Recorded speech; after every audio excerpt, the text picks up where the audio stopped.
Okay, remember that they're changing my voice. So I got a more expensive microphone and I am probably not going to be able to use it because they did something funny to it. It arrived the same day that I ordered it, and that was suspicious, and it's safe to say they had it rigged ahead of time. Okay, because they more or less knew what options I had in terms of microphones, and they control the various delivery services, the various companies. They control all the major cell phone companies and any other companies that offer any kind of cell phone service, and they manipulate things through your service providers and through the websites and so on and so forth. So we all know that the rapists in the governing class are the main rapists in society. Okay, and the people who structure it a certain way, they have the power to structure society in a way that would make it so there's far less rapes, maybe even no rapes. But they don't do that because they're rape called trash. Rich European rape cult types, rich LGBT, rich Jews, what have you. And they try to use money to try to get me to sell out. I'm not materialistic. I'm not going to sell out no matter what. I'm not going to let rapists use their blood money, their rape money, to try to convince me not to say the right thing.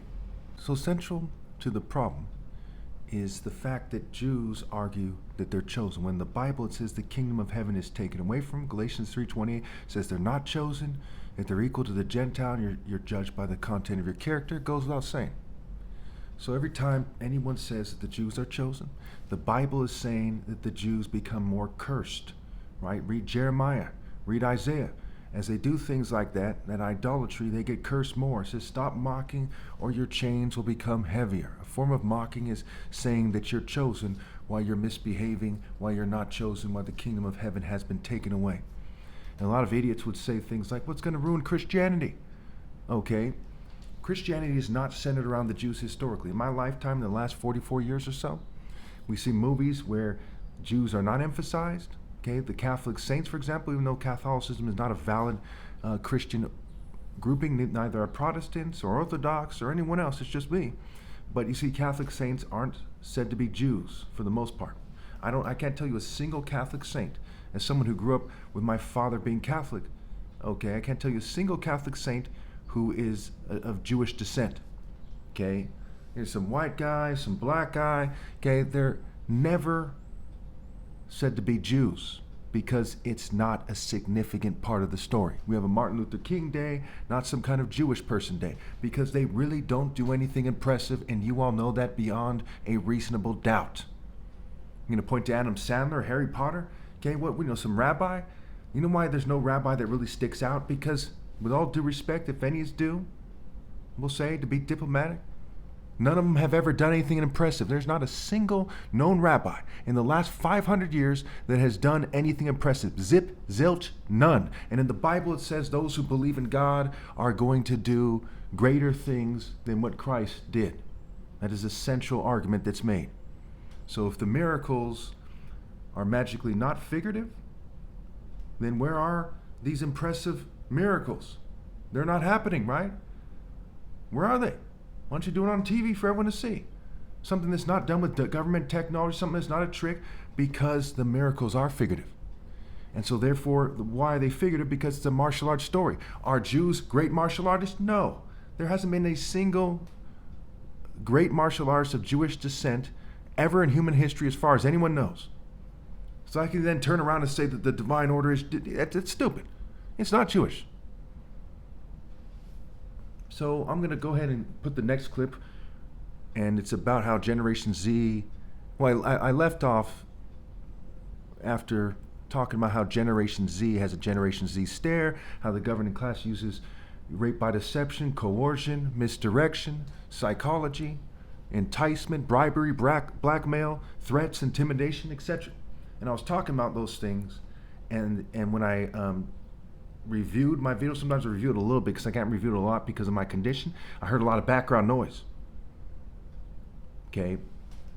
Now, they caused that to happen. That's part of why I ordered the new microphone, and they messed that up as well. So I paid like $35 plus tax, got a $6 kind of warranty for it, and lo and behold, the electromagnetic interference or frequencies or whatever, I'm not a scientist, not that type of scientist, so I don't really, don't don't know what exactly is causing the interference, but it causes the background noise, sometimes funny interference. And it's not just Wi-Fi or something, because it happens in different places where I'm far away from Wi-Fi.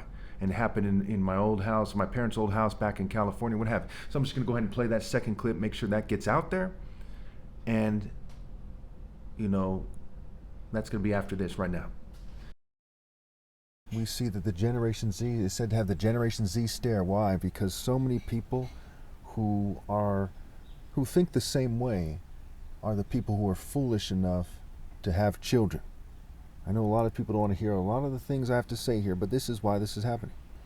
So they said that, 52 million people or so visit the site, okay, and that means there's probably conservatively 1 million regular, or 52 million different visitations to the site. Okay, I think that is what they're saying. That means there's at least 1 million somewhat regular visitors to the site. And part of what was going on is people were raping unconscious victims, and they were talking to each other about it, and they were posting about it. And this took place in different chat rooms, forums, different websites, what have you.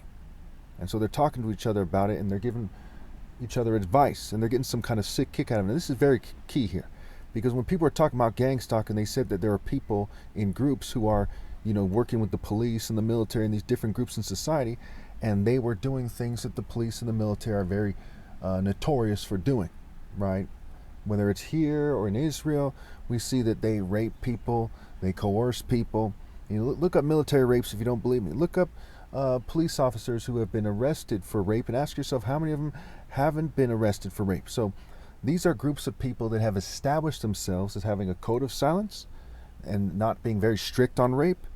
These are people who come from a long line, and when it comes to their institutions, these are people who would try to threaten Jesus because they're poorly bred, quite often, to say the least, and they come from a long line of idiots when it comes to their predecessors who played stupid about things, who were racists and rapists. The word racist is like the word rapist for a reason. So they would try to use anything they could to kind of get people to play stupid about rape. They say, well, they're from a different church, they're from a different race. They'd use tactics like that. Okay, the Klan was notorious for rape and terrorism and threats and stealing things, and and charging their members fees in order to make themselves rich. So these were very greedy people, these were sadistic people, these were rapists, and they had titles like the Grand Dragon and the Grand Wizard. There was like 5 to 6 million Klan members in their heyday during the Second Klan. So if we look at the history of rape, in terms of organized rape, large groups of organized rapists in this country, there's a long and very prolific history of it. And that evil still permeates the atmosphere in America to this day. And there are so many people involved in it, so many people. Now, when you look at the situation, if you're, say, a Christian, it says, Satan is the little g god of this world, meaning that he got the masses of the people to follow him, and it has a certain kind of atmosphere-based effect. But God's ultimately in charge, and he's saying, what are you going to do? Okay? The answer isn't to stop and to pray to God and say, hey, there's this horrible obstacle course, this trap, there's all these evil people everywhere. God knows that. You are here to be tested. Are you going to rally to the King of Kings, or are you going to act like some kind of punk and use what's going on as a reason to assimilate and to play into Satan's hand? Okay, that's the bottom line here. You're being tested. God knows there's a bunch of rapists and thieves and murderers everywhere.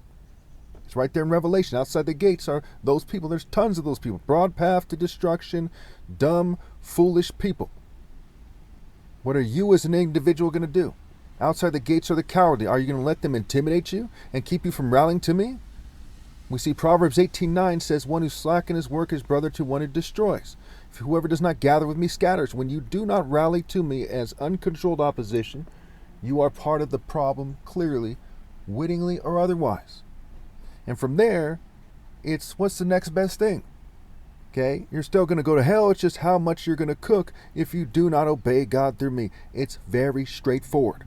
Are there a bunch of jealous Jews all over the internet? You see them all over the internet. A lot of them in cults. A lot of them, They stare, they work for the news, and they look at the news with that kind of Generation Z stare kind of look, that kind of occult, evil look, and the way about them. And there's a lot of white people who do the same thing, a lot of people of color who do the same thing. But certain groups are the main groups leading it. Like the Klan was white people. To leave out that they're white is stupid. The Nazis were white Germans. To leave that out is stupid. And so it is with the main people who are leading the rape by deception charge. So when women are saying who should they date, they should look very carefully. Are they obeying God through me? If not, they shouldn't date them. Then after that, do they date the richest people doing this? Do they date the most influential people doing this? Do they date the most despicable people doing this? Like, you have to ask yourselves these questions. And you can imagine there's a bunch of English people and Freemasons who would hit the roof and throw a fit. And I don't want to say it that way. I don't want to say it that way. Why kids are getting raped, females are getting raped, why people are being coerced. And they're citing that online website, which I tell you with certainty, just like I called that this is a massive problem that's bigger than people think it is. And then all that trafficking came out in the news. And then this website came out in the news. I'm telling you right now, with certainty, as the smartest person ever to live, the top martial artist ever possible, son of 2 doctors, 1 a brain surgeon, humanitarian, that is the tip of the iceberg. That is nothing compared to what's going on in the world in general, especially, including here in America, when it comes to organized rape. And the bell that rings the loudest is rape by deception. Not drugging, not forcible, by deception. What people think that they're consenting to because they're raised wrong, because they don't understand universal pinpoint and moral precision, because they don't understand people, is the biggest problem here. That's why in John 7 it says, stop judging by mere appearances, but instead judge correctly. And